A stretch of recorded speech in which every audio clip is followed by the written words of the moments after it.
A session on community and community building. My name is Riley Cross. I am a teacher, educator at heart. We like to use the term educator. I'm a writer. I like to write sci-fi, primarily dystopian novels are my particular favorite, especially when I get to teach them.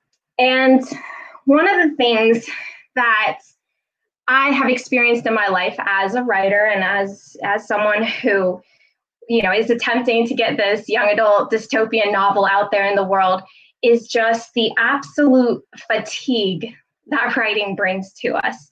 It's this love-hate relationship. And for a period of time in my life, I went dark on writing. I stopped writing.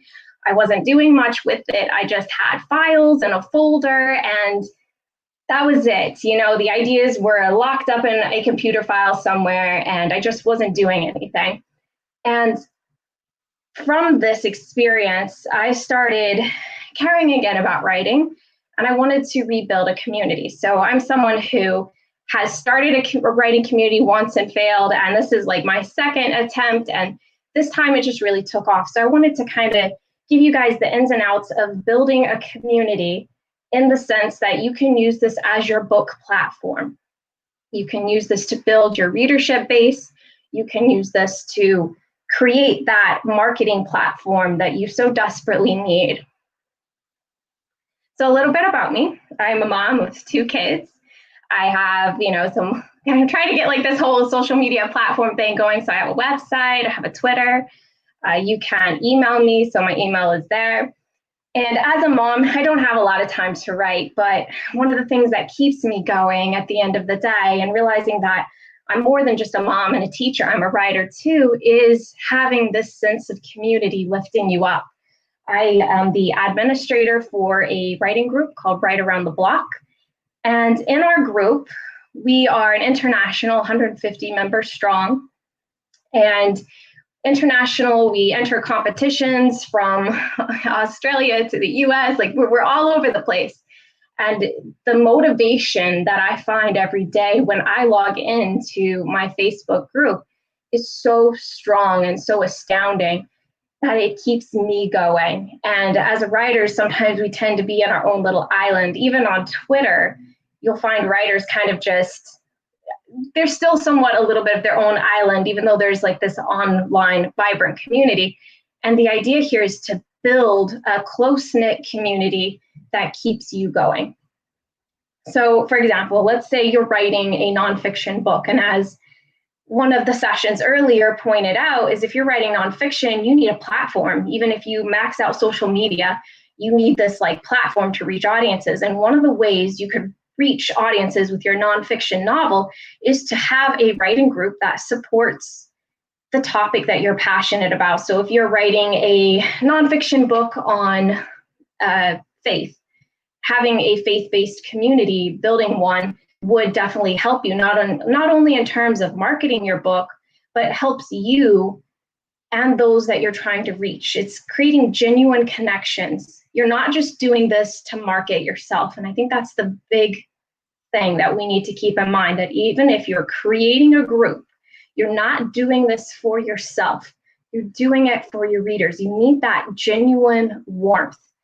When I created Write Around the Block, my genuine heart was that writers could be there, not feel judged, that they could feel free to express themselves, find a genuine creative community, a loving community that lifts you up. And it's that genuine connection that makes my group more active, strong, and it's not just you're one of 1,000 writers in a group, you're one of a family. It's about creating genuine connections with your audience. So some ways to do this. I am reminded of William Shakespeare's, one of his famous quotes is, "What's in a name? That which we call by a rose by any other name would smell just as sweet." And what is in the name of your group? How are you going to start out? What is going to be the premise of your community? And I do think a name is everything. It may not matter so much what you call it as much as it is that you come at it with this true heart intention. So I believe the steps for building an actual community would be picking a name, having a goal, your target audience knowing who they are, because your target audience, who you want to reach through this group, is going to matter. Your platform, what platform are you going to pick for your group, problem solving, and then launching. And I know that this sounds a little daunting, and there's so many ways and so many platforms that we can use for this. So I'm just going to give you some exposure, some ideas of some different websites that you can use to create your community.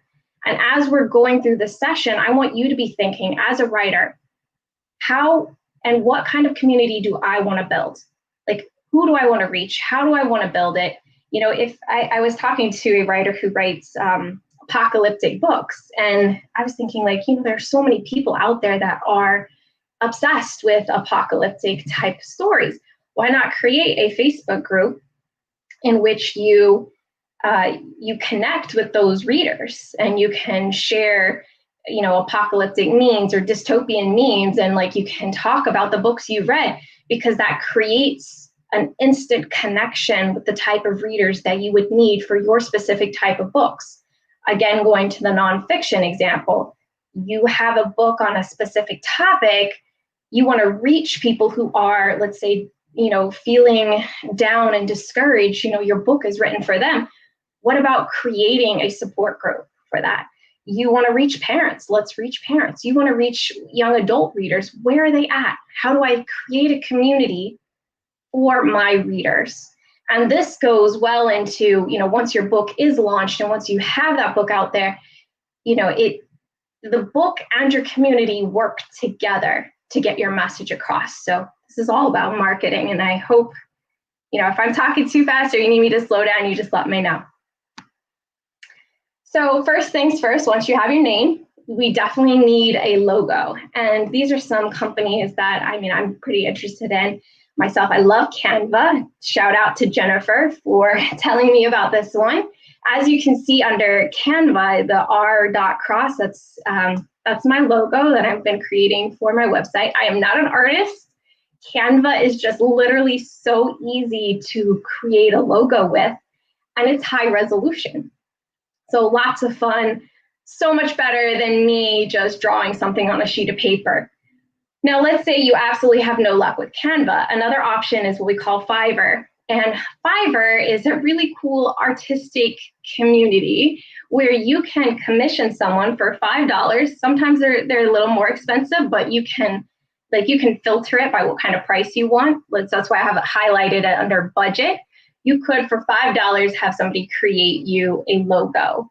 We actually did this for my son's 5th birthday. He wanted us to create him a superhero cape. So my husband designed the superhero logo for him and everything. And it's just really, really cute. And for $5, you really can't beat it. Next is your goal. And you need to understand that your community has to have a clear-cut goal. For my writing group, it's that we uplift and encourage each other. And that, to me, is the most profound piece of what we do, is the encouragement and the lifting up of other writers from writer to writer. I have seen writing groups where it's very much like you've either made it and you meet the qualifications to join us, or you don't, and you're not allowed to be a part of our group. And again, there are times and places where you need to have those sort of gatepost regulations, but what I love about my community is it's for writers from the beginning level to, a more experienced writer, and then side by side, just sharpening those skills, because you can learn so much from each other. So I challenge you that if you're going to create a community, after you've picked your logo, and that's kind of the exciting stuff, that's what is it? What am I going to name it? What's my logo? Then you get down to the nitty gritty, and that's your goal. What is the purpose of what you're trying to do? And coming up with a one sentence for your group is simply one of the toughest things you're going to do, and yet one of the most meaningful. After that, you do have to think about your target audience. Who needs the message that you're presenting? Where are they? and then advertising or letting word of mouth kind of spread the news about your group. For my writing group, I was entering contests, and these contests had writers' boards where you can like talk back and forth.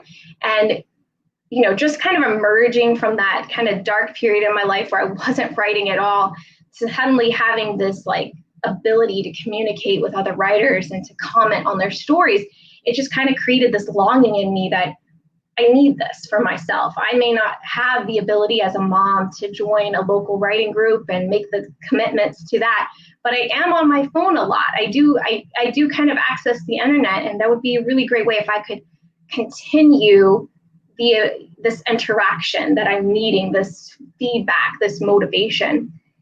And so I started posting on those boards, like, I want to start a group. Here it is on Facebook. Join if you want. And from there, things have just spread. In fact, the only reason we have 150 members, we keep it that way. We try to limit the numbers. That way it kind of builds that family sense of community. We have like a backlog of requests right now to join the group. And, that's a good thing, because that means I'm not having to spend money advertising. It's been word of mouth, from one writer to another writer. Hey, this is a really great group to join. Now, if you do choose Facebook as a platform, you can pay for advertising. Again, I'm going to try to give you as many free tips as possible, because we got to face it as writers. Unless we make it big, we may actually need that, that money for our coffee or, other things. We don't really have the cash to set aside. But so once you can either find creative ways to advertise, whether it is to write articles about your topic, and then at the end include a link to your Facebook group in your little bio line, that is an excellent way to advertise, because you're establishing credibility, you're reaching your target audience, and you're letting people know, hey, this is a safe place to join. So for me, it was posting on those writer boards, and then from there, it just kind of spread from writer to writer, because it's amazing how many writers we actually know. And again, word of mouth can be just as powerful as advertising. Your platform. Now, this is where audience and platform come they're just so hand in hand. You do want to choose the right platform for your community that you are trying to build. So for me, writers the serious writers, the ones who, don't disappear on you, like what happened with my first writing group when I was right out of college. I was a young writer, and a bunch of other young writers were with me, and we started this group. And one by one, they dropped off, because as young writers, they may or may not have been as serious to their commitment, to write. Life happens, they get married, they move away, they take jobs, writing takes a back burner. So my target audience, I needed to understand that if I wanted to reach writers, typically they're going to be a little bit older, or don't hate on me for using that term, older, more mature, or they may find themselves, or they may be of the generation that is mostly on Facebook. You're not targeting young adults because they're on Instagram and Snapchat. If you want to create a group for, again, you're writing a romance novel for women, well, what demographic are you looking at? Because a lot of them are on, let's say, Facebook. You have to understand what demographic is most attracted to what platform. And there is some statistical truth to that. So by choosing your platform, I'm going to kind of just go over Facebook, because that's the one I know the most, and then I'll give you some other non-Facebook alternatives. First and foremost, what I love about Facebook for community building, look at the side here for features. You have either the main discussion page where you can post questions. You have announcements, so you can have specific things pinned to the top of your page. Rooms are almost like chat rooms where you can create, one-on-one interactions, or, have a group call, group hangouts. Members, you can actually see how many members you have when they joined. Events, I love the events page. Our writing group has a lot of events that we run. We run contests. We run, in-house contests. We do, the last one that I recently led was called a slush pile clinic. And it was where you take your pieces that have been the most rejected and try to figure out with other writers why. Why is it that this particular piece of writing keeps getting rejected over and over? I've tried like 5 different magazines, help me out, give me some honest love and feedback. And so we created an event just for those who want to do that. Other events are the competitions that, you know, we encourage our group members to participate in. And you can create these little side events so it doesn't clutter up your main page.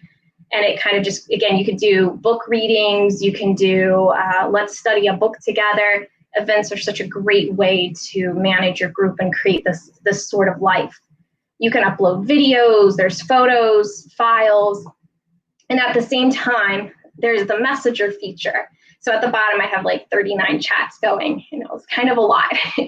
But for the chat feature, we actually have, because our group is international, we have one of our other moderators administrators came up with this fantastic idea to have a 24/7 emergency chat that's on at all times. So let's say you're writing at 1 a.m. and you're like, wait, what's the word for? Or can you help me fix this sentence?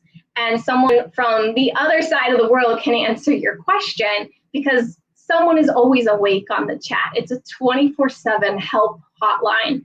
And this is, I mean, there's the applications for something this kind of like global and being a 24/7 chat link are endless. I mean, if you're doing a self-help book or a motivational book, having that chat there at all times for people to kind of chime in, and you have a couple moderators on board to kind of just make sure everything is good. I mean, how powerful. What a great way to create this community of readers that you're bringing together for whatever purpose.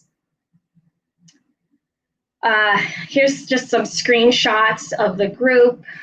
For if you're the one in charge of the group, you get to see a lot of behind the scenes. So you can schedule posts so that way it's not so time consuming. You know, like every Wednesday I send out reminders to my group, have you written today? You know, membership requests, you can manage your membership requests, you can create rules, you can create questions so you can kind of screen your members to kind of keep away. There are accounts out there that are fake, that aren't really made by real people, where they're just trying to get into your group to kind of, you know, advertise for themselves. You want to create a real community, you know, a genuine connection with your readership base. You don't want to just let everyone in. So maybe you want to create like a little filter. I would especially be strict on membership questions if I were writing or creating a group, let's say, for young writers. So you want to, again, be cautious and create kind of those little, you know, little gatekeeping questions. Again, it's up to you. There are groups out there that have 20,000, 30,000 or more members, and they don't really have it. It's just instantly, if you click on it, you can join. You can create the parameters for your community. These are some questions that I like to do. I have a very strict setup for my group just because I'm trying to make sure that the members we take will fit very well. So like I have like 3 specific questions. I do a follow-up interview with them. Again, it can be as rigid and as strict as you need it to be, or it can be as open as you need it to be for your specific community needs. So that's Facebook. Facebook even allows you to put up files. So there's some helpful files that have been compiled by members of my group. Here's some events that you can do, and you can invite specific members. You know, you can invite everyone or just a specific crowd, and it just kind of creates this like online calendar for your community. It keeps things moving, it keeps things alive. If you are not a Facebook fan, you know, there are so many other options out there. And one that I found was really interesting was one called Mighty Networks. Now, this one, although you can do it for free, has some limitations. So there are some paid features that you might find that you actually need. One group that I was in on Facebook completely disavowed Facebook and moved over to Mighty Networks. And for $5 a month, I can still join them. Really not such a bad deal. So it's just a maybe more private, less information gathering on you sort of website. Again, check this out. It doesn't hurt to create a couple different logins, one on Facebook, one on Mighty Networks, to try out and see which platform you like best before you launch your community. This is kind of some screenshots. I just created a temporary account to kind of look at it. What I loved is you could add up to, I think the free account allows you to have up to 100 email addresses. Imagine 100 genuine connections with your readers. That is phenomenal.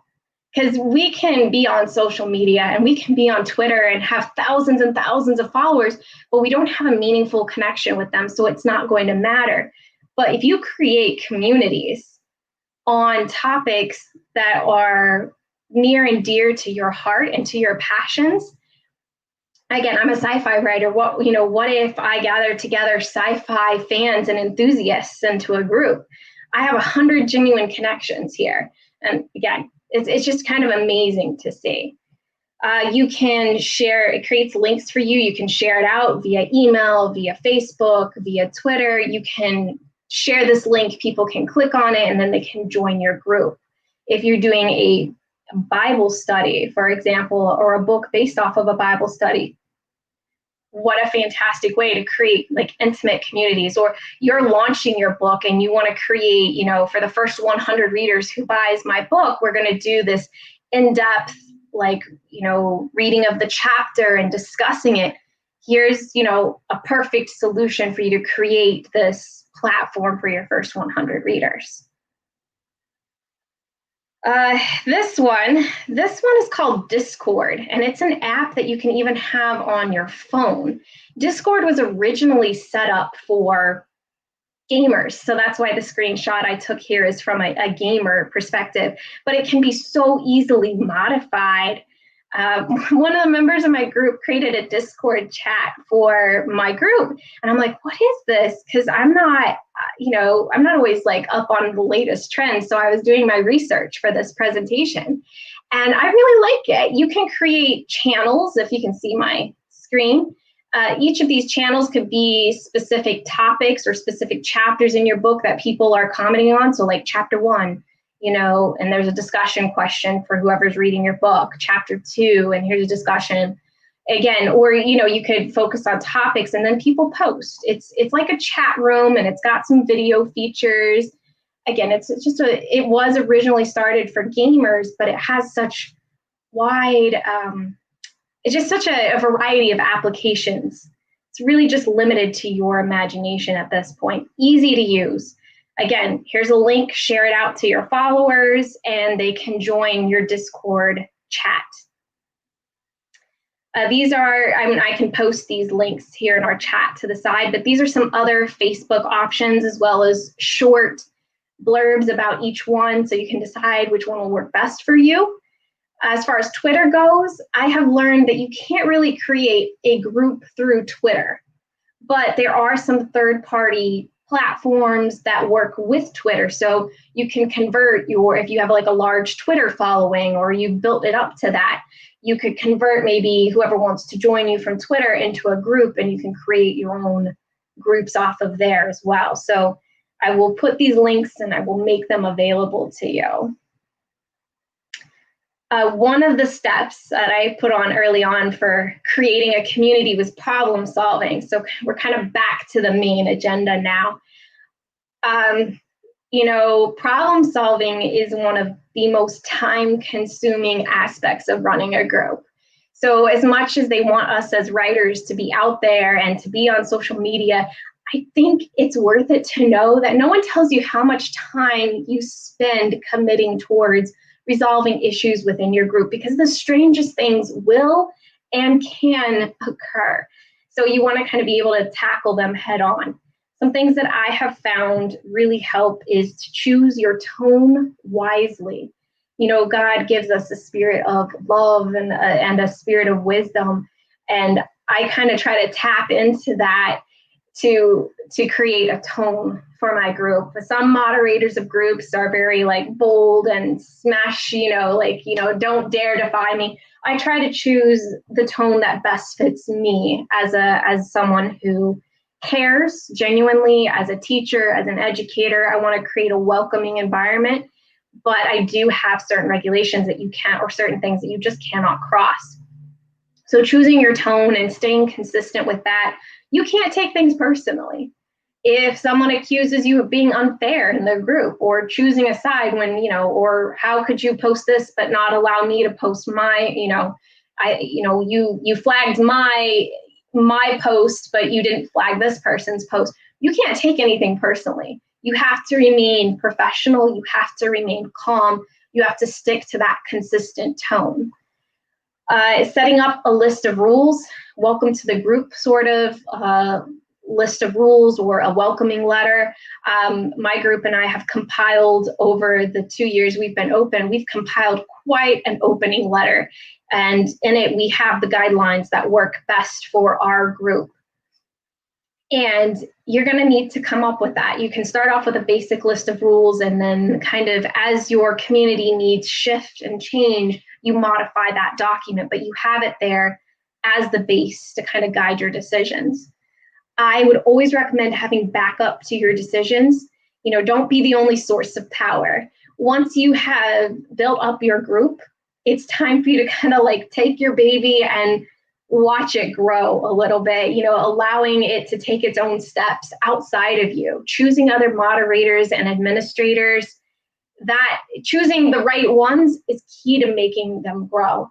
I mean, on my own, I could have never imagined how many different things my group would, do. I didn't imagine a group that could become like a family to me, or a group that creates a 24/7 around the world help chat. Like, that's not an idea I would have had, but yet other members do. And so allowing that ability, that creating that atmosphere where your group can grow beyond you, creates this genuine connection. And that's what we want. We don't want people joining our groups to feel like they're getting blasted with, advertisements, buy this and do this. This is not a group that's trying to sell you something. This is a group that genuinely cares about you. And I think that's why, as writers, we need to get a hold of is creating genuine connections, because those will matter more. I see so many times on Twitter, writers like, buy my book and here's a link. And as soon as you connect with a writer on Twitter, they're sending you private messages about their books. I'm not clicking on that message. And maybe it's shame on me for that, because I do want to support my fellow writers, but I don't have a genuine connection with that writer.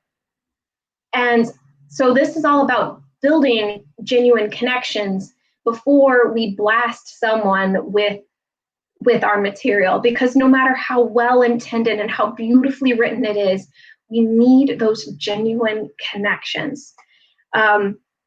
And part of making those genuine connections is realizing that you do not connect with every reader, but having other administrators and other moderators by your side creates more chances for connection and more chances for community to bloom.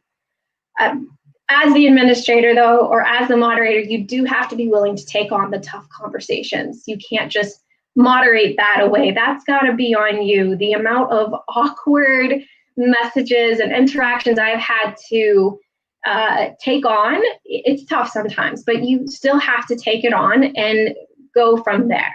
So as the administrator of your group, understanding that if issues arise, you have this document of rules that you can fall back on. You know how and what kind of a tone you're going to take. You're not going to take anything personally.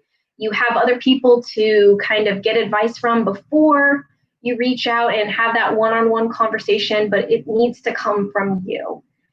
As the administrator of the group, it does need to come from you. You have to be on top of the things that occur. Some biblical principles I pulled up for this. These are some verses that are, commonly used when confrontation arises.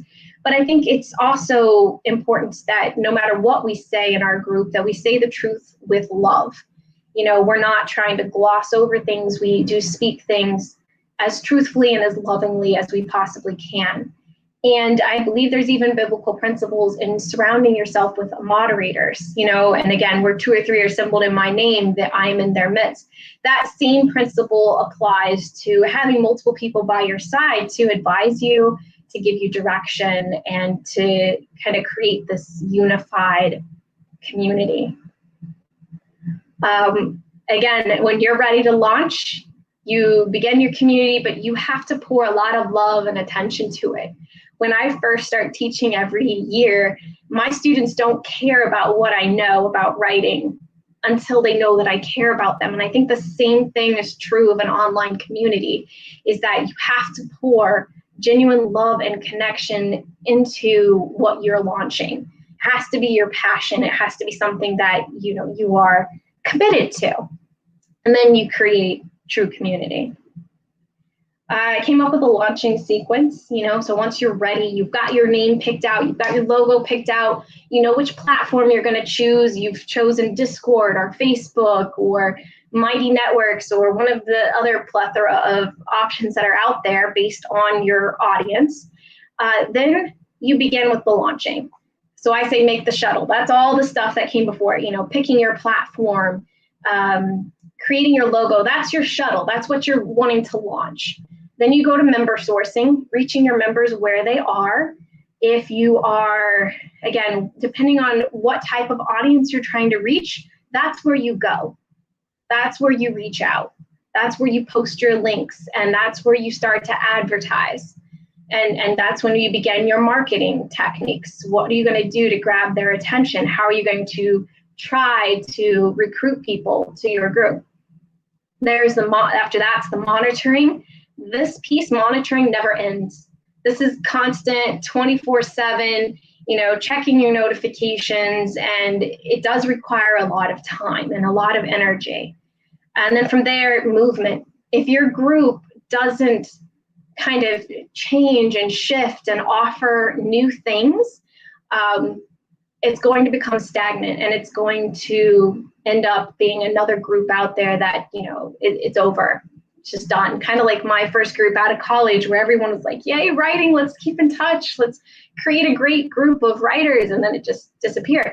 Same thing can happen. You've got to keep movement going. You've got to keep recruiting new people. You've got to keep adding new functionalities and new ways to keep your content fresh and alive. So some groups are temporary, and it's good to know that when that movement's over, when to let go.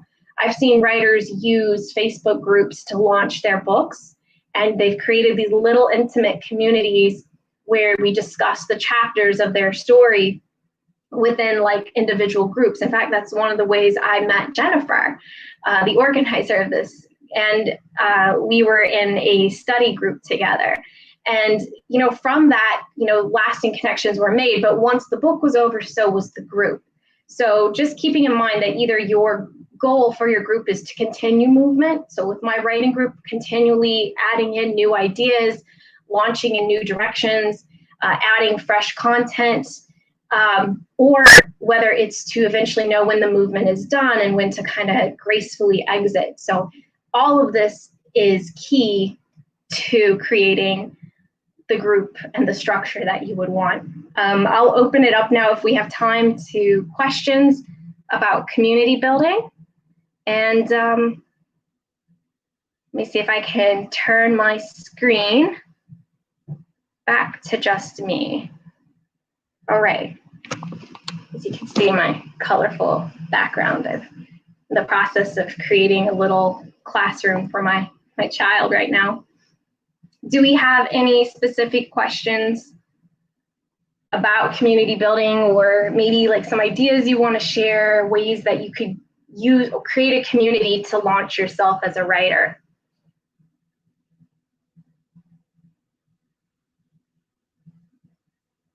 I'll give it a few seconds. It's always hard to type and come up with something right away. But for me, again, community is everything. It keeps you going. In fact, personal story, sometimes by being involved in other communities, I've actually bought books from writers because I wanted to be a part of this discussion board. It sounded really interesting, or the group created off of their book became a valuable resource for me. Okay, what about working on Twitter? So Twitter is one of these like fantastic little places to be. I have close to, I can't even remember now. I feel like I'm getting really close to like 6,000 some followers. And I don't always have a genuine connection with them because there's just so many. We're all just clicking follow, follow, follow. So if you're going to create genuine connections on Twitter, because I think even authors and or publishers are going to be looking at the Twitter numbers may not necessarily be a strong indicator of your community and marketing ability. So you want to create maybe subgroups off of Twitter. One of the links that I'll post as soon as I'm done here, one of the links I'll post is platforms that work with Twitter. You could use the Discord app to create a little community that works with Twitter. So it would almost be like Twitter becomes your place to find your readers, and then you have to take your followers and get them to follow you on another platform. There's a little bit of difficulty in that, but Twitter itself won't allow you to run a group, but there are apps that work with Twitter, if that makes sense. How soon would you recommend a new writer to start their own community? Okay, so I think it depends on your idea. Obviously, the sooner you can create your community, the better. It allows your community time to grow. It allows you to kind of fine tune what it is you want, what it is that you want in your community. And I mean, I would start right away because I learned a lot about community building from my first community, the one that I did in college with my college friends. You know, we had a newsletter, we had everything, and then they just kind of vanished. So it taught me a lot about, you know, continually growing your group, not just creating it and then expecting everything to work out, you know. So I would start early, just, you know, nothing like, it doesn't hurt you to create a group or to build that sense of community. It's an exciting process. If nothing else, I think it keeps you passionate about your topic and it motivates you to keep, you know, working towards that goal of finishing your book, because now you have a family, now you have a community kind of cheering you on and rooting for you, and, you know, you want to do it for them. I believe there was another question, but it disappeared from my screen. Okay. Yeah, I mean, you can create a group without a published book. Let's say you're a mom and you're working on, you know, creating a child's, you know, you're working on your first book for children. Why not create a mom and dad's group? There are many mom groups out there, and they kind of self-run almost to a certain extent, and you reach immediately your target audience while providing them a platform for their needs and their issues. And then once your book is ready, you know, however long that takes you, you can hold virtual readings. It's your group. People know you. They know you by name. So then you hold readings for your book for your group members and things like that. It just kind of creates a really valuable marketing opportunity. How long did it take for your group to grow? We've been running the group now for, I just looked the other day, it was like 2 years.